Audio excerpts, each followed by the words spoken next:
Chapter 8. First report of Dr. Watson. From this point onward, I will follow the course of events by transcribing my own letters to Mr. Sherlock Holmes which lie before me on the table. One page is missing, but otherwise they are exactly as written and show my feelings and suspicions of the moment more accurately than my memory, clear as it is upon these tragic events, can possibly do. Baskerville Hall, October 13th. My dear Holmes, my previous letters and telegrams have kept you pretty well up to date as to all that has occurred in this most God-forsaken corner of the world. The longer one stays here, the more does the spirit of the moor sink into one's soul, its vastness, and also its grim charm.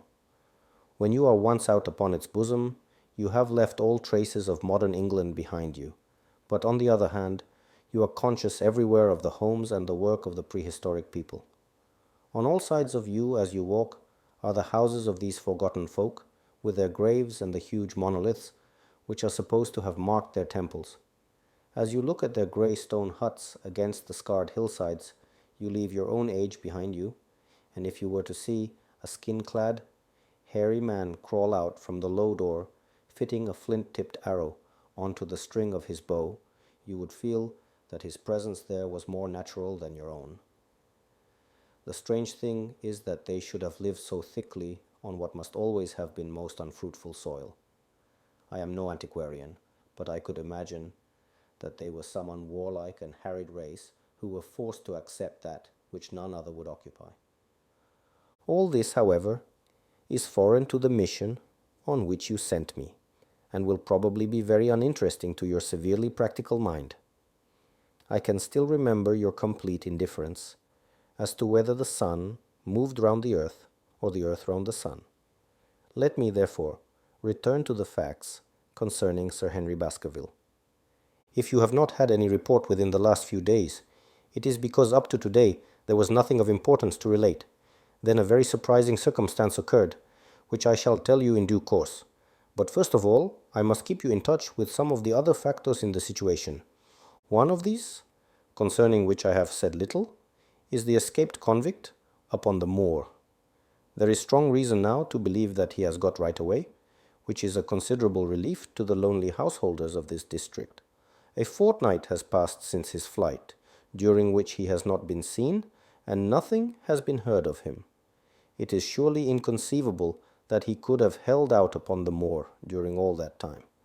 Of course, so far as his concealment goes, there is no difficulty at all. Any one of these stone huts would give him a hiding place, but there is nothing to eat unless he were to catch and slaughter one of the moor sheep. We think, therefore, that he has gone, and the outlying farmers sleep the better in consequence. We are 4 able-bodied men in this household, so that we could take good care of ourselves, but I confess that I have had uneasy moments when I have thought of the Stapletons. They live miles from any help. There are one maid, an old manservant, the sister, and the brother, the latter not a very strong man. They would be helpless in the hands of a desperate fellow like this Notting Hill criminal, if he could once effect an entrance. Both Sir Henry and I were concerned at their situation, and it was suggested that Perkins the groom should go over to sleep there, but Stapleton would not hear of it. The fact is that our friend, the baronet, begins to display a considerable interest in our fair neighbour. It is not to be wondered at, for time hangs heavily in this lonely spot to an active man like him, and she is a very fascinating and beautiful woman. There is something tropical and exotic about her, which forms a singular contrast to her cool and unemotional brother. Yet he also gives the idea of hidden fires. He has certainly a very marked influence over her, for I have seen her continually glance at him as she talked, as if seeking approbation for what she said. I trust that he is kind to her. There is a dry glitter in his eyes, and a firm set of his thin lips, which goes with a positive and possibly a harsh nature. You would find him an interesting study. He came over to call upon Baskerville on that first day, and the very next morning he took us both to show us the spot where the legend of the wicked Hugo is supposed to have had its origin. It was an excursion of some miles across the moor to a place which is so dismal that it might have suggested the story. We found a short valley between rugged tors, which led to an open grassy space flecked over with the white cotton grass. In the middle of it rose two great stones, worn and sharpened at the upper end until they looked like the huge corroding fangs of some monstrous beast. In every way it corresponded with the scene of the old tragedy. Sir Henry was much interested, and asked Stapleton more than once whether he did really believe in the possibility of the interference of the supernatural in the affairs of men. He spoke lightly, but it was evident that he was very much in earnest. Stapleton was guarded in his replies, but it was easy to see that he said less than he might, and that he would not express his whole opinion out of consideration for the feelings of the baronet. He told us of similar cases, where families had suffered from some evil influence, and he left us with the impression that he shared the popular view upon the matter. On our way back we stayed for lunch at Merripit House, and it was there that Sir Henry made the acquaintance of Miss Stapleton. From the first moment that he saw her, he appeared to be strongly attracted by her, and I am much mistaken if the feeling was not mutual. He referred to her again and again on our walk home, and since then, hardly a day has passed that we have not seen something of the brother and sister. They dine here tonight, and there is some talk of our going to them next week. One would imagine that such a match would be very welcome to Stapleton, and yet I have more than once caught a look of the strongest disapprobation in his face when Sir Henry has been paying some attention to his sister. He is much attached to her, no doubt, and would lead a lonely life without her, but it would seem the height of selfishness if he were to stand in the way of her making so brilliant a marriage. Yet I am certain that he does not wish their intimacy to ripen into love, and I have several times observed that he has taken pains to prevent them from being tête-à-tête. By the way, your instructions to me never to allow Sir Henry to go out alone will become very much more onerous if a love affair were to be added to our other difficulties. My popularity would soon suffer if I were to carry out your orders to the letter.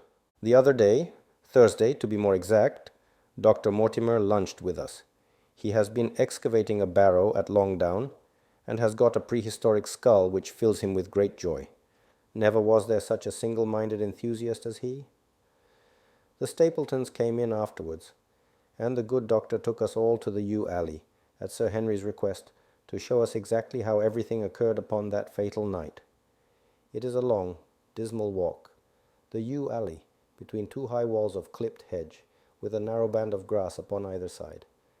At the far end is an old tumble-down summer-house. Halfway down is the moor gate, where the old gentleman left his cigar-ash. It is a white wooden gate with a latch. Beyond it lies the wide moor.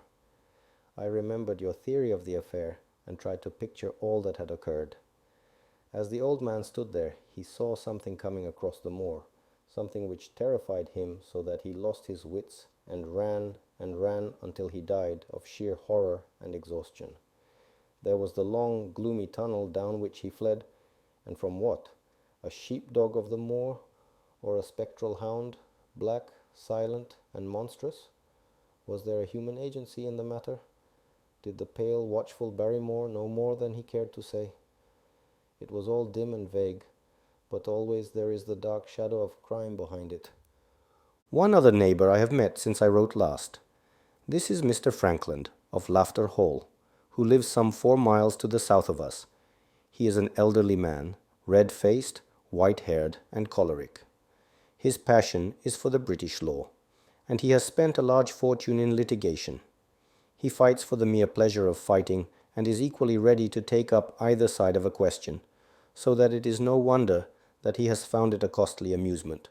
Sometimes he will shut up a right-of-way and defy the parish to make him open it. At others, he will with his own hands tear down some other man's gate, and declare that a path has existed there from time immemorial, defying the owner to prosecute him for trespass.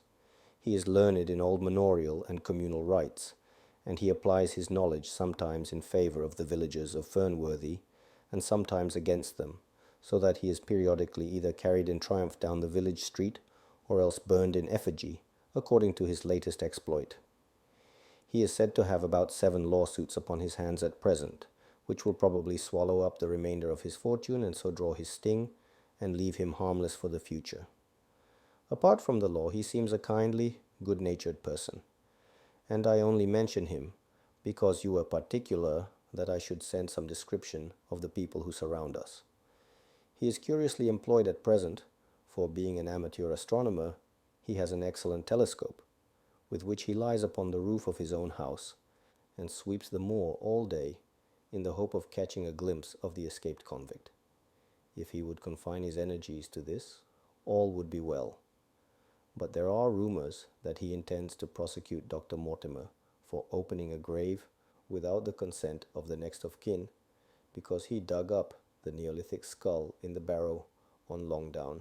He helps to keep our lives from being monotonous, and gives a little comic relief where it is badly needed.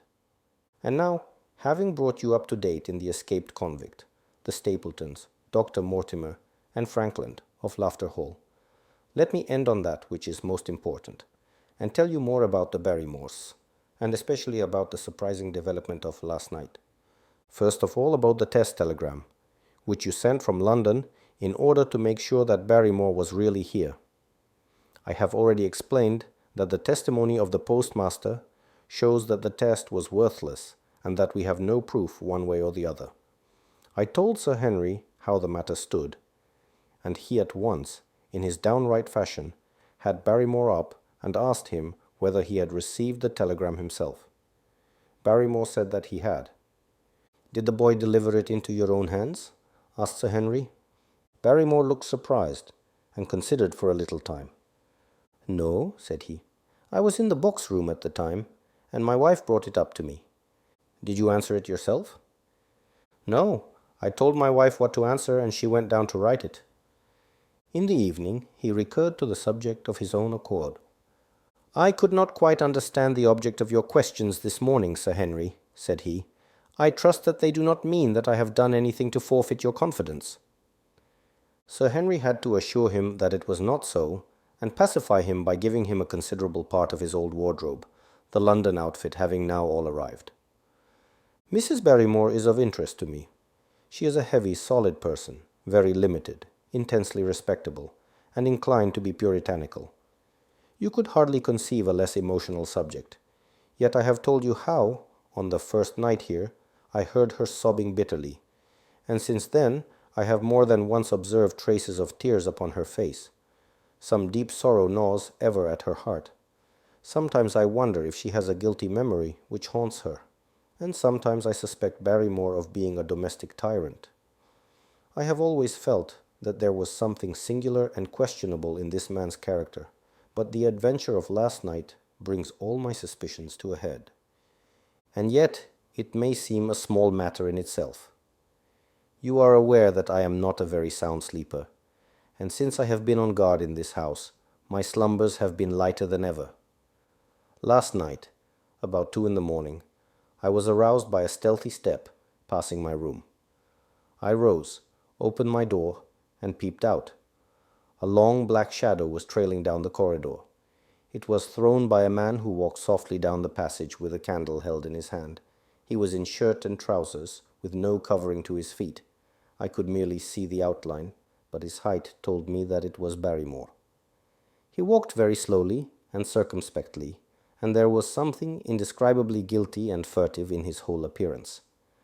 I have told you that the corridor is broken by the balcony, which runs round the hall, but that it is resumed upon the farther side.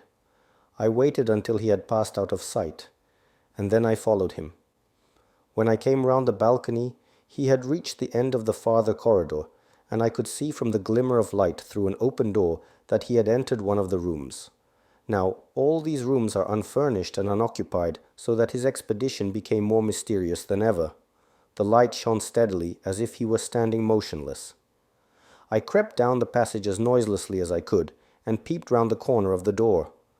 Barrymore was crouching at the window, with the candle held against the glass. His profile was half turned towards me, and his face seemed to be rigid with expectation as he stared out into the blackness of the moor. For some minutes he stood watching intently. Then he gave a deep groan, and with an impatient gesture he put out the light. Instantly I made my way back to my room, and very shortly came the stealthy steps, passing once more upon the return journey.